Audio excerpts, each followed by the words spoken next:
Is Georgia a vulnerable number one ranked team after the struggle win against South Carolina? That is the question this week. Thanks again. On today's show, we have Jim Wood from My God a Podcast. We're also going to look at Georgia versus UAB this week and the big time showdown with Notre Dame versus Ohio State. Make sure to like, subscribe, and share the podcast. That'll really help us out. How are you doing today, Jim? Great, Trey. Appreciate you having me on. Yeah, I really appreciate it. I was chatting earlier. Jim's actually around the Charlotte area, so that's very ironic. I thought that was really cool. Yeah. Who knew we were like neighbors? Exactly. We got to hop on a podcast to figure that out, right? That is small world. Yeah, I did want to give a shout out to our gracious sponsor, Viva Tequila Seltzer.com. They're a great sponsor, been with us for over a year now. Zero carb, zero sugar. Actually, just drank a little bit of their one of theirs. One of my favorites is the huckleberry or the watermelon. Drank it at a tailgate recently, so that was really great. For 20% off, it's Viva Tequila, or it's Hustle 20 to get 20% off. So that's Hustle 20. And we're going to try something different this week for all the listeners. We're going to do a giveaway where if you can guess the closest score for the Notre Dame Ohio State game, and we'll actually going to preview that later. We'll send over a six pack of any of your beverage. Just comment below for the Notre Dame versus Ohio State closest score, and we'll be reviewing that later. So stay tuned on that. So Jim, getting right into it, Georgia 24-14 win over South Carolina. A little bit of a sleepwalk in the first half. We'll give a deep dive into that. So I wanted to get your opinion of it and where kind of Georgia goes from here.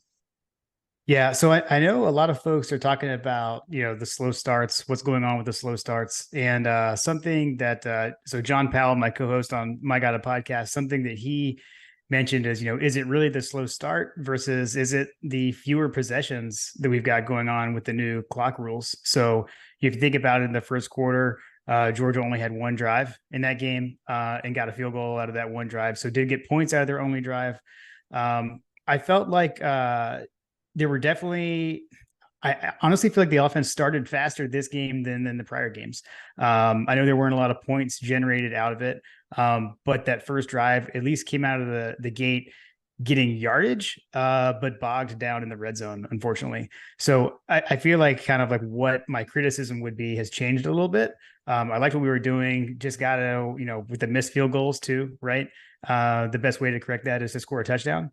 So I think we just need to figure out what's going on in the red zone. And I think it's a few things, one of them really being penalties. We went backwards too many times. Yeah, completely agree. I know a lot of hand wringing and everyone's stressing over Mike Bobo and his play calling. Of course, Carson Beck. I thought Carson Beck looked a little bit better. I just wish maybe he would take more shots downfield. No, Ra Thomas had some great catches. You still got Arian Smith. Seems like he wasn't seeing a lot of the open routes. I know it was raining, but it was raining with Spencer Rattler, and he went 10 for 10. He was airing it out. He looked really great in the first half. Got to give it to that kid, by the way. I know South Carolina, but he was hot. And then we made adjustments. But looking at his numbers, 27 of 35 for 269, not bad, but no touchdowns. Didn't turn the ball over. Still think there's only one turnover this whole year. Dejon Edwards saved us going 20 carries for 118. Rosemary Jack Saint, 6 carries for 71 yards. So all in all, I felt like the defense made it. But my other question I do want to ask is this a vulnerable number one ranked Georgia team is what I wanted to ask. And do we maybe have humble pie or humility coming later this year? Ooh, man, tough question. So I'll say, I've heard some rumblings of like this was the Missouri game from last year, right? Every champion faces a game like that. I would say though that to me this didn't feel like Missouri. Like Missouri game, Missouri really controlled it. and I was like legitimately worried at times in that game. This game, I was never concerned. I was frustrated, but I was never concerned that we were actually going to lose. But I agree on the points you made. Dajon Edwards, welcome back, Dajon Edwards. It was so great to have him back on the field. That was a career high in rushing yardage, by the way, for him. So a career day for Dajon Edwards. Love the change of pace back that Dylan Bell is becoming, and kind of sliding into that Kenny McIntosh role.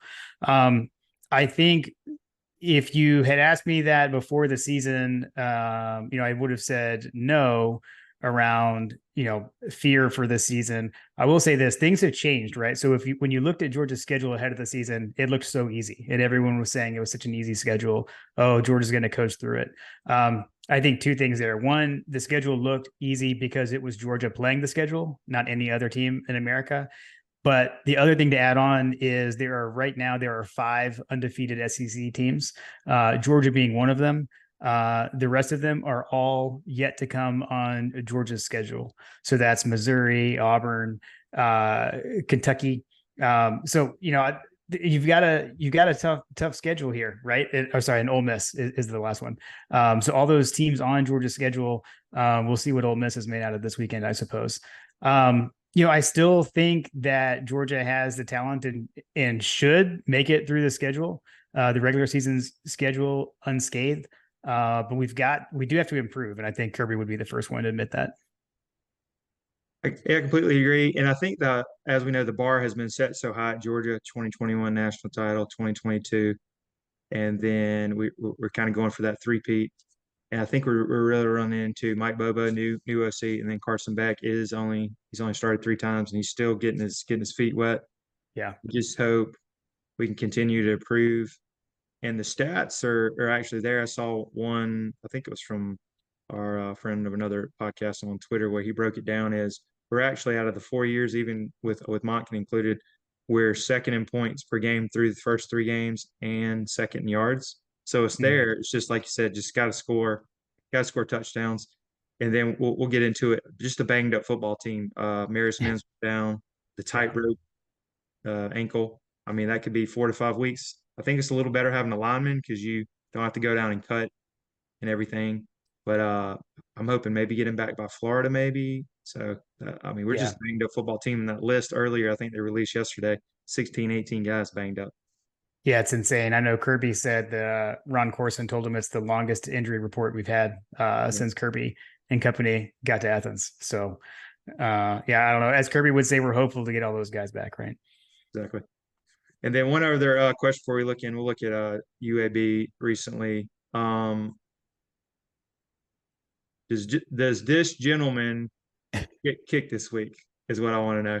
I know he's 1 out of 3 last week and he missed another one, but you can't do that. And they were just, to me, bad misses. I know it was raining, but I think we had the luxury as we had we had Hot Rod, Blankenship, and then Hot Pod, Jake Podlinski. I butchered his name on that, but it's just we got to have that in a big game. Could be like Auburn on the road, get a late kick. So do you think Zirkle we see him this week, or is it? I know I'm bashing on the kid, but it's just you got to have this. So what's your thoughts? Is Peyton Woodring kicking this week?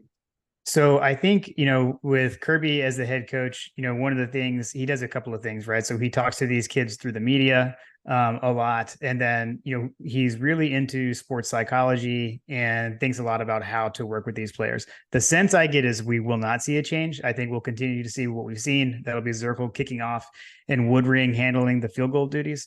What I am interested to see is something that I heard Kevin Butler talk about, that he's noticing some things with the way he's kicking, like the way he's striking the ball. If you think about like a kicker's motion similar to a golf swing, right? And so sometimes you can get a little bit off plane and cause some problems there. So if it's something that they can figure out and correct, I feel good about it. He's a true freshman, right? First time here. You've got to be aware of his mental state, and I trust Kirby to know how to work with him. My sense is that pulling him off the field isn't the right way to do that, to get that message through. We saw some kickers struggle early on, like Hot Rod didn't do that his entire career. It was really that late in his first season that he really played that Kentucky game when he had that game winner that really gave him that confidence, and he was kind of off from there. So I say let's pump the brakes a little bit and let's see what Payday, as we like to call him. Let's see how he does this weekend. Yeah, I just think really short leash. So Yeah, we'll see, and I'm sure they'll have to see how they did this week in practice. You know, Kirby really big on practice. agreed. And then jumping into it, we got UAB this week. Not I don't really know much about them. 1-2, 42-point spread, and they have Trent Dilfer as their coach, and they're the Blazers. That's all I know. I think they got beat up pretty good recently by some other teams, but I hadn't done really too much research. And what would you like to see this week? I hope it's a get right game and not a lot of injuries. Hopefully, see a lot of backups. Might see Brock Vandergriff and might see Gunnar Stock. Yeah, so I can just a little bit about him. So Jacob Zeno is their quarterback. He's thrown for 956 yards. He's like an 80% completion percentage, 6 touchdowns and 3 interceptions. And he's also the team's second leading rusher. So just throw that out there. Also, I mean, they spread the ball around to a lot of receivers. That's a good memory. There it is. That's good. Yeah. So just I would expect to see them spread the ball around. They do not run the ball a ton. So I expect Georgia's defense to continue to do what Georgia's defense does. And I expect the snap counts to get a little bit back to what we saw the first few games. You could see the way against South Carolina, who the true starters are versus what we saw, the first 2 games. So I expect that rotation to go a little back more towards how they were the first 2 games. My 2 cents there. With Kendall Milton being out, you would maybe think some people say, oh, well, how much do we need to use Dajon Edwards here? But I don't know how much of a choice we have with Milton out. I know Savon Clark had a bit of a cryptic tweet today. I don't know, maybe we'll see Savon get into the game. But I would expect a healthy dose of Dajon Edwards, Dylan Bell, and Cash Jones. But one thing I will be looking for is the perimeter blocking by our receivers. We run a lot of short passes to kind of extend the run game, and I feel like we've been struggling with our receivers blocking on that edge. So let's see if we can improve that against UAB this week.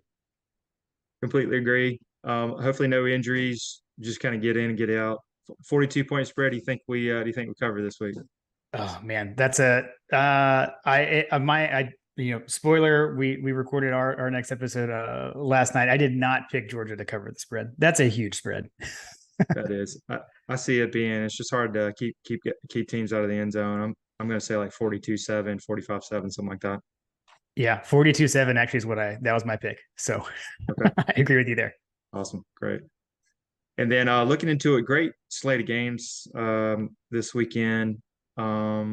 Also, oh yeah, real quick, I did another one question. Just I know I'm kind of drilling you a lot, but give me All your good. top 5 SEC teams currently as of going into week 4. And I know it's kind of a big mix, a lot of up and down teams, and of course Bama, they're a mess. I know, right? Yeah, I think that's the big question, right? Is do you put Bama up there in that top 5? I would go obviously Georgia.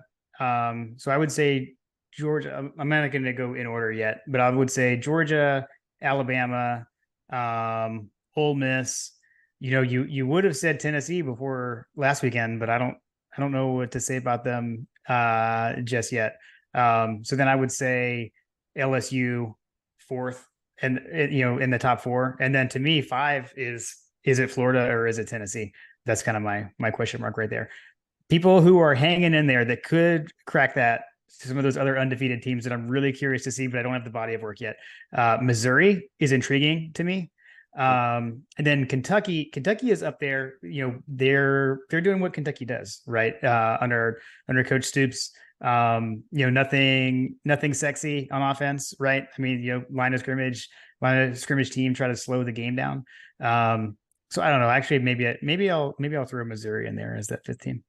Yeah, that's what I was going to say because that was a good win against Kansas State, top 15 team. I know it was at home.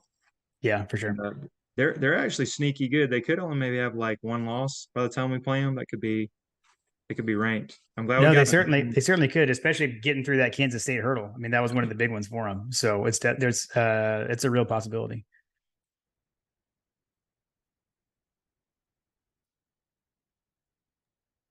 Yeah, and then looking at the slate of games, let's see, the really big ones are Florida State versus let's see, yeah, Florida State versus Clemson. That's like Mm-hmm. a 2.5 point spread. Colorado and Oregon, even though I think that's going to be way too. Just Oregon actually is a complete team. Um, Colorado's been a great story. I just think those next 2 weeks and Travis Hunter being injured is going to really hurt them. And then Yeah, it's unfortunate with Hunter. it is. That was a cheap shot. I think he's out 3 weeks. They said, and Notre Dame, Ohio State, and then of course Alabama, Ole Miss. Um, so yeah, I guess Yeah, I could so get your thoughts on maybe the Ohio State Notre Dame, and maybe make a pick. And yeah, so for Ohio State, Notre Dame, full disclosure, I have not watched a whole lot of either, but what intrigues me with Notre Dame is Sam Hartman. So I don't know if you know his story at all, but he's actually from the Charlotte area. yeah, So he initially played high school up at, I believe it was up at Davidson Day with Will Greer's dad. Was the coach, and he moved out to the Carolina coast, and the Hartman family went with him.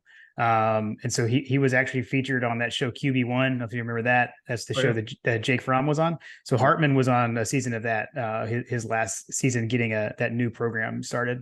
Absolutely lit up the ACC at Wake Forest. Was always putting up huge numbers, but didn't have the defense to back him up at Wake. So seeing him at Notre Dame, he's putting up huge numbers already, kind of like we expected him to do. But now he's got a defense. So honestly, like I like to joke and throw out Notre Dame hate, but I'm kind of pulling for Hartman in this one.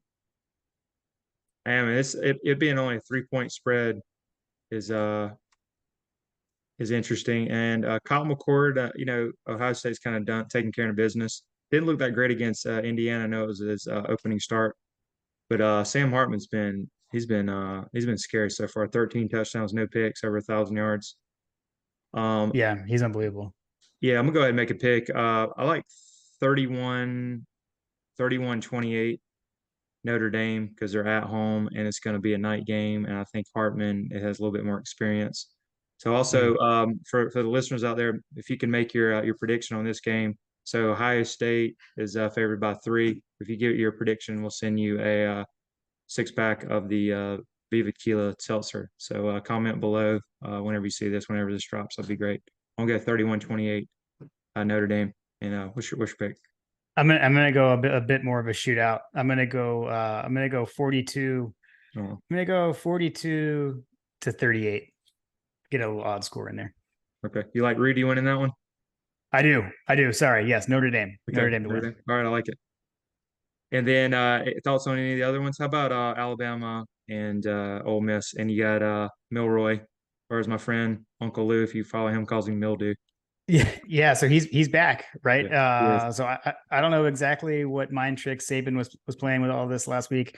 It's so weird because we've gone from picking Alabama because they're the better team to picking Alabama because Saban is smiling in press conferences or they're mad and they need revenge. Where we used to be able to just rely on the data and how dominant they've been. So it's a weird spot to think about and Nick Saban coached Alabama team like this. I don't know though. Lane Kiffin, he has not gotten into the former assistant to beat Nick Saban club yet. I don't think he has the team to do it. If it was at Ole Miss, I might lean their way, but I think Alabama will hold off Ole Miss in this game. Yeah, I completely agree. I'm not sold on Lane Kiffin winning a big game. I mean, that Tulane game a couple of weeks ago might have been his biggest game, or his Indiana bowl game Mm-hmm. win a couple of weeks. So he just seems to kind of choke in the big game. So I'm not sold yet. Yeah, yeah, I think that's fair. Uh, how about So how about go ahead, sir. Well, I was going to say Colorado, Oregon. I mean, Yeah. to me, that's the super intriguing one. I grew up in the Atlanta area. Was a big, loved Dion as a Brave and Falcon.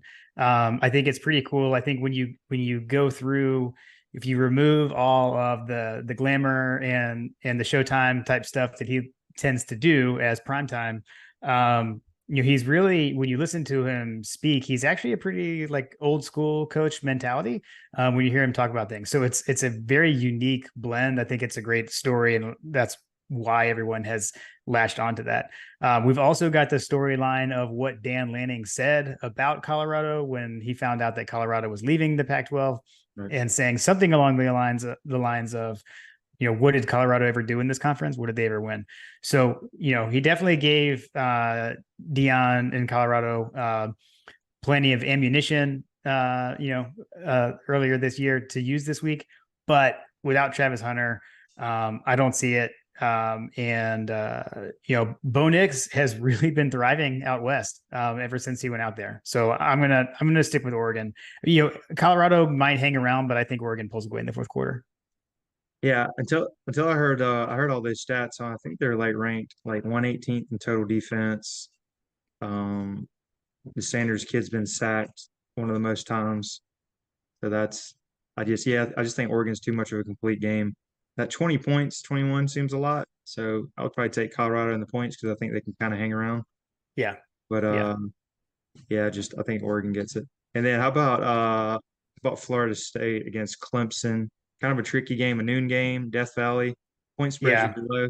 Like Vegas knows something. Right. Yeah. Yeah. Seriously. They get sneaky like that. Oh man. I don't know what to make of this one either.